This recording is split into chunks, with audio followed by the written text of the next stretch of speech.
Welcome to Cinemophile, where we bring you the best in independent, documentary, and foreign films, and we talk to the people who made them. I'm your host, Mike Caspar, and you can find out more about the program by going to cinemophilepod.com. American Solitaire explores the United States' deep cultural connection to guns through the intimate story of a wounded veteran navigating the emotional aftermath of war as he struggles to reintegrate into society where firearms are revered and gun violence is pervasive. He embarks on a journey. The film is called American Solitaire, and we're joined today by the director and writer, Aaron Davidman. Aaron, welcome to Cinemophile. Thank you, Mike. Happy to be here. Yeah, thank you so much for being here.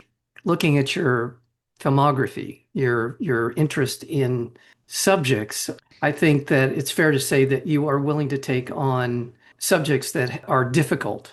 Wrestling Jerusalem and now this one, American Solitaire, feel like you've been inspired by conversations around these particular very divisive issues. Tell me a little bit about what inspired you to do American Solitaire. Well, I'm pretty interested in trying to depolarize the polarized. I think the world is not black and white. I think we all know the world is not black and white. We know the world is filled with nuance and complexity and messiness and gray areas and the devil's in the details. And we all know that human beings are not carbon cutouts. They're also complex layered. We're all complex layered beings, and we all deserve a kind of full understanding of our capacities. And it's with that intention that I approached both of these works, Wrestling Jerusalem, which you mentioned, which is about the Israel-Palestine conflict, and American Solitaire, which takes on a few threads in the conversation around guns in America. I would also point out that both of these projects, and particularly American Solitaire, because we're talking about it, are not political films. They're emotional films. They're spiritual films. They're films that ask us to reach into the depth of our humanity, to try to meet each other in a different kind of space. And I think that's what art really promises, is that dimensionality of our humanity, and that politics actually reduce our humanity to sound bites and black and white. Commerce, which is largely what drives the gun conversation, also reduces us to buyers and sellers and pros and againsts. And I think we're much bigger than that. And I think theater and cinema reminds us of that. And so we've been having really interesting conversations around the film. And I would think in that regard, finding the right story, the right arc to these particular characters' stories is, to me, the linchpin of the film. Mhm. Finding that story that illuminates whatever area of this conversation you are intending to spur, to inspire, is critically important. In terms of sort of I don't want to get into too much of the structure necessarily, but in finding the right kind of character to Sure. Well, portray. yeah. I mean, this is a story of a veteran, and I chose the veteran specifically because I talked to a lot of people around the country about guns and gun culture from all kinds of different areas, from the head of the gun unit at the LAPD to a legislator in Florida to parents whose kids were shot in a school shooting to surgeons who pull bullets out of bodies every day in Atlanta, the Stage 3 Trauma Center, to gun sellers at the NRA convention in Dallas, and on and on and on.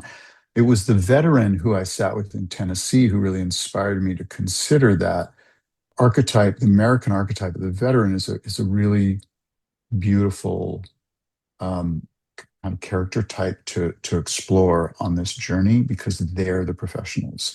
And I felt like if there's one person in our culture who has the most moral authority to really take us on a journey with around guns, it's the pro.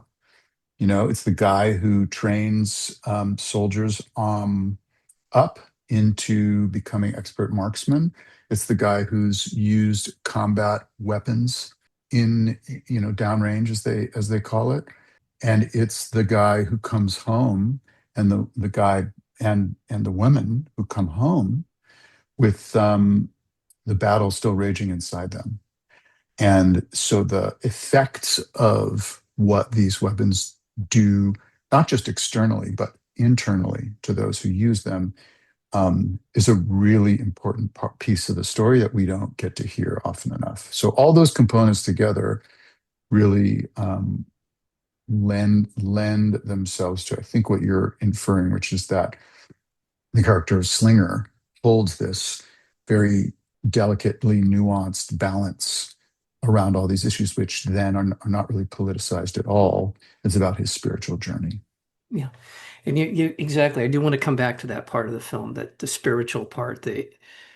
But you've also, again, I just think that it's such a well-constructed film, and to even to within the particular veteran coming back from war, you've given us three versions of that in the film. Mhm. Right. So we get to see we see someone who's currently in the military, and then we see Athena, beautifully played by Joanne Kelly in the film, as a sort of a female version of of Slinger, of Joshua. By the way, Joshua Close is amazing in the film. We'll get into that a little bit more.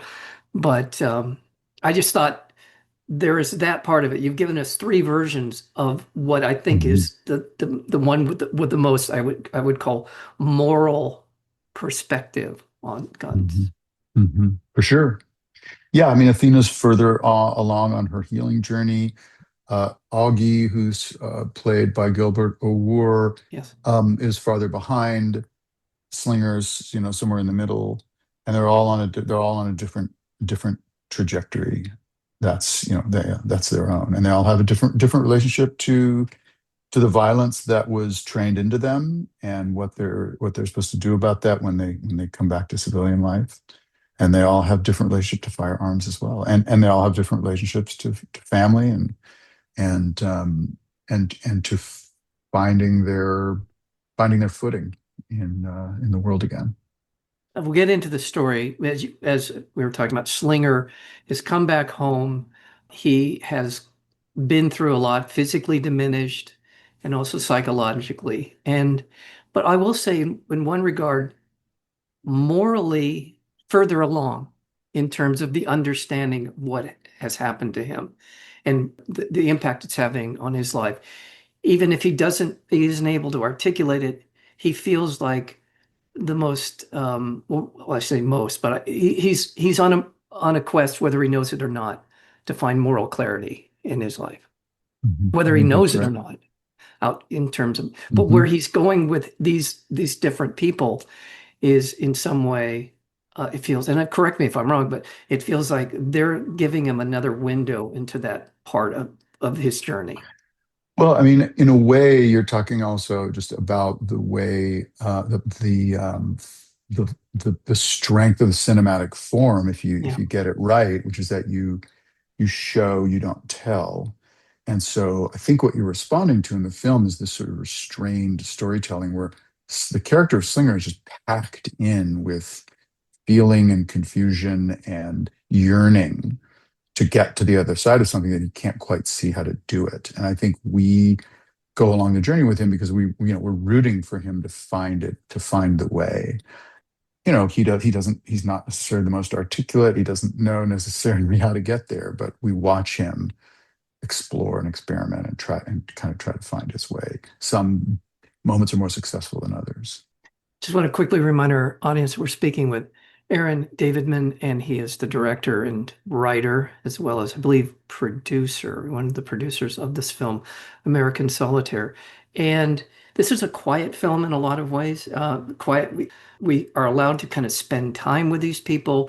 You can ruminate with them. It can be in a quiet room, just the two of them, or Slinger by himself. It gives us an opportunity to kind of sit with these people. Hmm. I think it's a really important part of this. Yeah, one of my favorite scenes wound up being it's a very, very quick scene, but Slinger and Augie are eating burgers.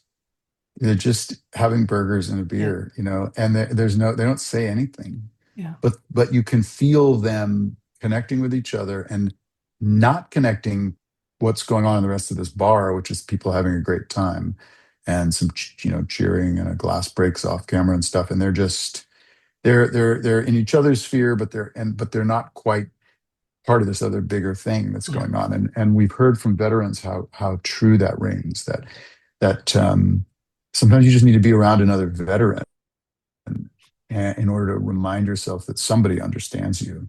And you don't even have to say anything to get that understanding, but that the civilian population largely, we largely do not understand what veterans are going through.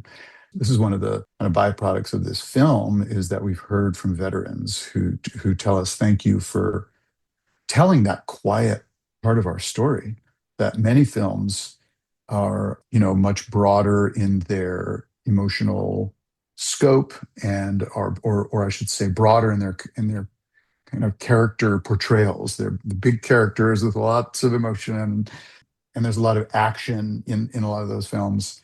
And this film is the actions happening on the inside of these Yeah. characters, and there's something quieter going on. And I'm pretty proud of the result we got from sort of practicing that restrained type of storytelling, and restrained performances from the actors. Um, and we're hearing from veterans that they really appreciate that kind of portrayal, that it really feels authentic to them, and they feel seen in a sense. I couldn't ask for better feedback than that. Another thing that struck me about American Solitaire is that many of the characters, not all, but many of the characters are living in a kind of siloed version of their relationship to guns. And over the course of the film, I think you Mm. illuminate pretty much all corners of this culture, this affinity, this attachment, the iconography of guns and their place in American society. And I think America is unique in the world in terms of our relationship to guns. No I question. and I can respect that is, well, in my opinion, it's a byproduct of the way we became America. And I think there's a couple of shots of some cowboys. Is that John Wayne we see in the photo? Is that John It's Wayne or? actually Gary Cooper. Oh, Yeah, I it's thought it actually. couldn't. Okay, Gary Cooper. Okay. Yeah, I mean, it could have been John Wayne. It was, I wrote it as John Wayne, but it wound up being Gary Cooper for whatever, all the production reasons. But same idea. Yeah, that the Western cowboy archetype as the external, the hero warrior, It's the essential. rugged individualism, the whole myth of rugged It's individualism. Yeah. it's an essential part of telling the American story. You couldn't tell the story of America without the settling of the West. No, you Biography. can't. And what's interesting to me, what I'm trying to explore, of course, or blow up, is the myth of Yes, rugged individualism, exactly. right? And that's why I believe it's a failed myth. I I do believe too. that it's bankrupted many a men, and both, financially and emotionally and spiritually. Yeah. It's an unattainable myth. We didn't go far into exploring it in this film, but it's there. But the touchstones are there. There's a great Van Morrison lyric that I like to quote, which really sort of inspires the solitaire part of the American Solitaire, and the loneliness part, which is, he sings, "Ain't it lonely when you're living with a gun?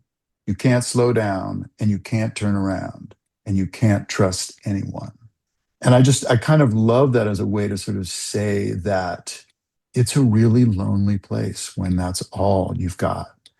And it doesn't have to be that way. Yeah. That's not, we're not an isolated, by nature, an isolated species. We thrive on the commons, on community, on Yeah. interaction and interactivity, and we're interconnected. And so the film, in some ways, is a journey from loneliness to communion. And that's, what does it take for us to make that journey, get past our wounds that might make us feel isolated, and bring us back into community. Risk of pulling us down a dark alley here. I couldn't agree more with you. Your assessment of the this sort of mythology of the cowboy. And we leave out all the really bad parts when we talk about the settling of the American West. We Yeah. leave it out on purpose. I mean, And they're fun movies. I mean, they're yeah, they're fun movies. Well, but that's the it. good guys always win. The good guys always win in Westerns.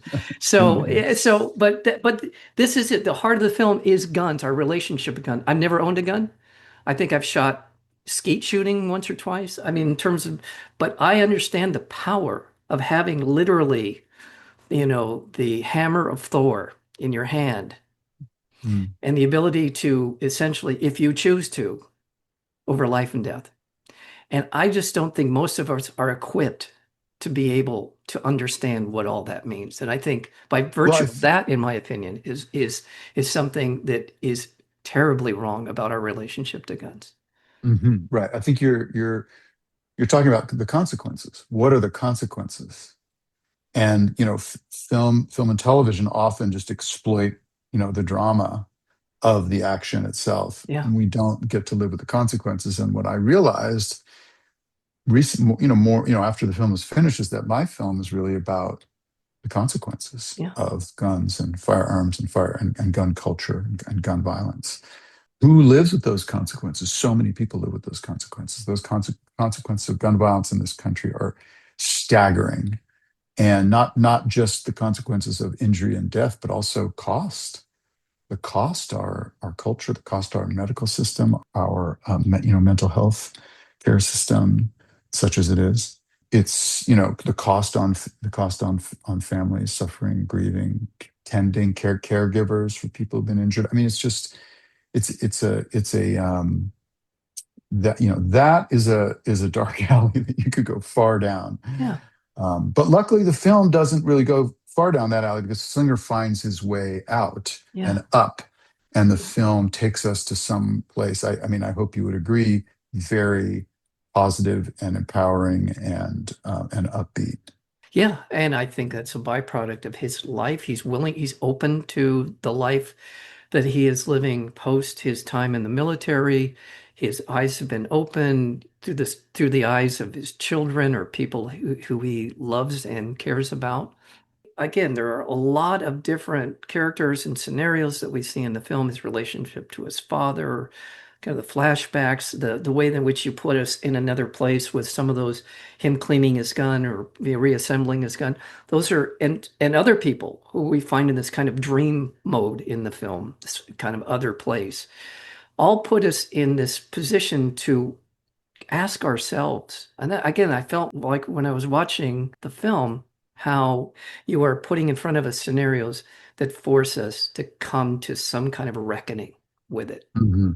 Hmm. And you step away from passing judgment on it, and Hmm. we end up literally and physically and metaphorically in a spiritual place, which we have to, now we've taken it away from John Wayne, we've taken it away from, whatever PETA or whatever other end of the spectrum you would choose to pick. And you say to yourself, I need to think about this. I like to think of myself as asking questions, not offering answers. Yeah. And I think the best art makes us invites us to lean in, engage, and then consider and think and chew and discuss. Well, congratulations on the film. Thank It's you. yeah, and before I let you go, I've got to talk about your executive producing team.